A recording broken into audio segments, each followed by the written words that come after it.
Welcome to Level Up Your Resume Part 2, Summaries by the MSUM Career Development Center. This video will answer these 4 questions. What is a summary? Why should I have a summary? What should a summary be like? And what are the 4 steps to writing a summary?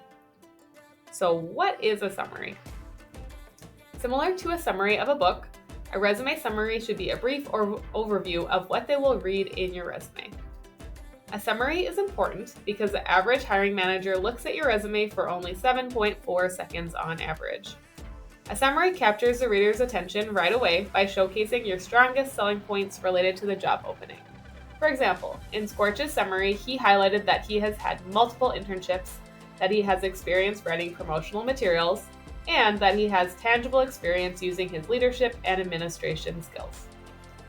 Your summary can also include keywords from the job posting to catch the hiring manager's eye and to help your resume perform better in applicant tracking systems. For example, Scorch included keywords like public relations, marketing, promotional materials, and social media. To learn more about how to identify keywords, watch our Getting Through Online Applications Part 2 Keywords video. What should a summary be like? It should communicate your level of experience, include keywords or relevant skills, and include facts to back up skills.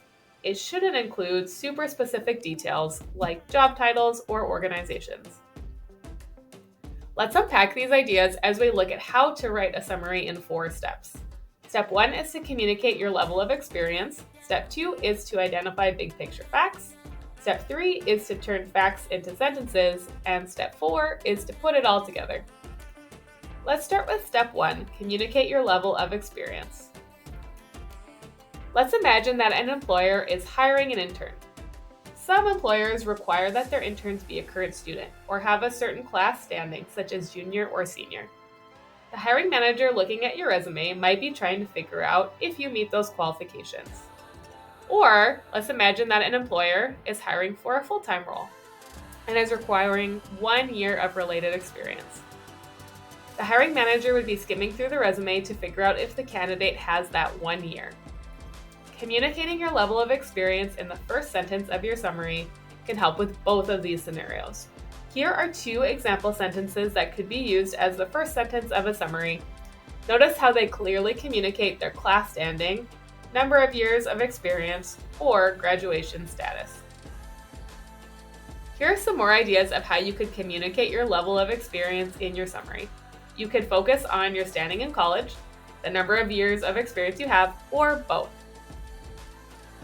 Remember that involvement, student organizations, volunteering, and part-time jobs can all count towards your number of years experience if they helped you learn any related skills.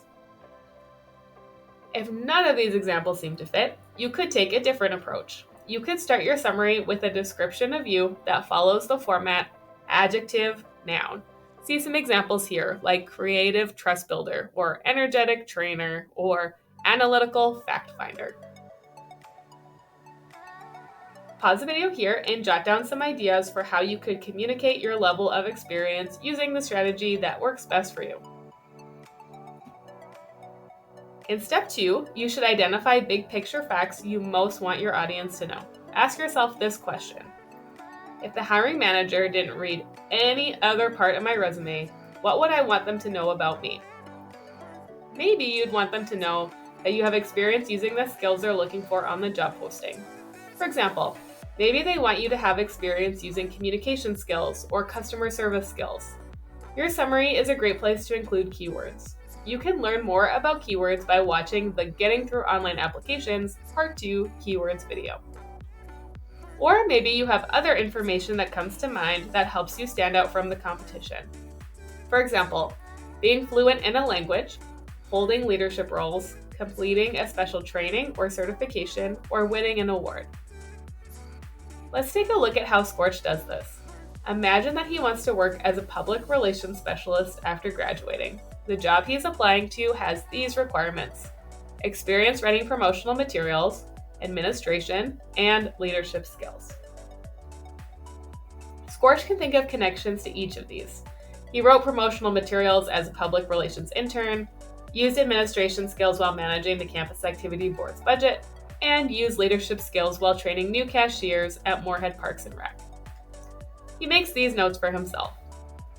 Scorch also thinks that the hiring manager would be interested in the fact that he's had 2 related internships and that they could help him stand out from other applicants. He adds that to his other notes.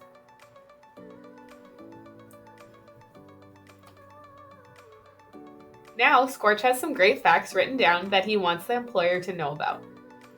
Go ahead and try this part of step 2. If the hiring manager didn't read any other part of your resume, what would you want them to know about you? Also, jot down some important skills or keywords you'd need for the kind of work you'd like to do. What evidence could you use to support each? Or what other information about you would help you stand out from your competition? Hopefully you got some good ideas written down. Now, what makes something a big picture fact? We want to give real concrete facts, but avoid repeating specific details that they'll read later in the resume. That means taking out job titles, companies, trainings, awards, and other very specific names, or rephrasing them to be more broad. This entices the employer to read more of your resume without you giving everything away.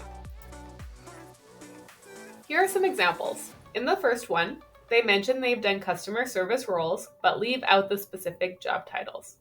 In the second example, they mention conducting undergraduate research, but leave out the project name.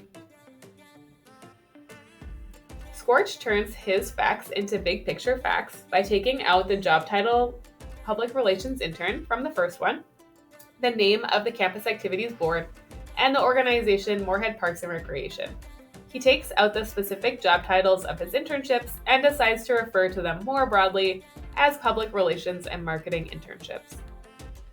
Pause the video and try this part of step 2. Take out any specific details, such as job titles, organization names, training names, awards, or other very specific names. Step 3 is to turn your big picture facts into sentences. Each sentence should start with imaginary I statements, such as I have a, I am, or I am a. See how Scorch has turned his notes into sentences here. In this case, each of his sentences start with I have. He'll drop the I phrases as he moves towards step 4.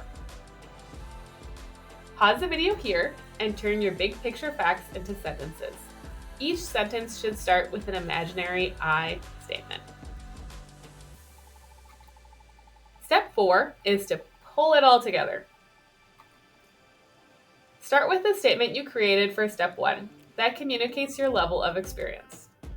If that isn't a full sentence, finish it with something else you really want the employer to know about you.